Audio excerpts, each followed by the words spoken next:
الشیطان الرجیم بسم اللہ الرحمن الرحیم۔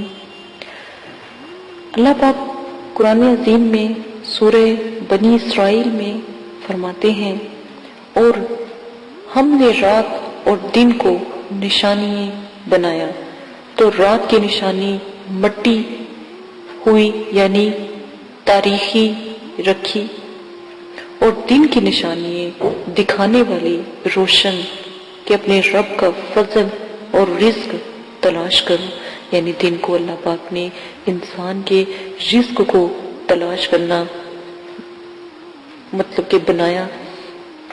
آج میں آپ کو وظیفہ بتانے جا رہی ہوں، رزق کو کیسے تلاش کیا جائے۔ ایک بات یاد رکھیں کہ جب اذان ہوتی ہے تو جب آتا ہے نا حی علی الفلاح اور حی علی الصلاح، ایک بات یاد رکھیں، اس وقت جب آپ رزق کے لیے دعا کرو گے، یقین مانے آپ کا رزق بڑھ جائے گا۔ جو بھائی ملازمت کرتے ہیں، کاروبار کرتے ہیں، جن کی دکان ہے یا کوئی گاہک نہیں آتا یا کوئی اس قسم کا مسئلہ ہے، ہر طرف بہت زیادہ رش ہے لیکن وہ ان کی شاپ پہ یا دکان پہ کوئی لوگ نہیں آتے، تو نماز اذان خاموشی سے سنو۔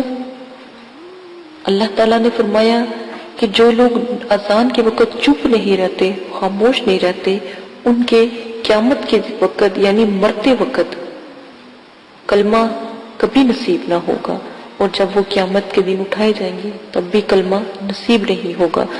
تو یہ بہت بڑی بات ہے، غور کیا کریں ان چیزوں پہ، اور جب اذان ہو اور حی علی الصلاح اور حی علی الفلاح کہیں تو اپنے لیے رزق کی دعا ضرور مانگا کریں۔ پھر مسجد جائیں، نماز پڑھ کے جیسے ہی واپس آئیں گے، یقین مانیں کبھی اس دکان سے رش کم نہ ہوگا۔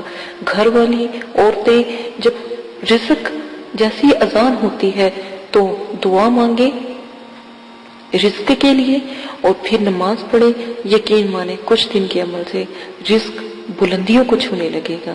بہت پیارا عمل ہے۔ اگر کوئی ملازمت کرتا ہے اور اپنے باس کے سامنے نماز پڑھنے کے بعد جائے گا، جو میں نے عمل بتایا ہے اس کے بعد اور نماز پڑھ کے جائے گا، یقین مانے بہت بلند عمل ہے، ضرور کیجئے گا۔ اجازت دے، اپنا خیال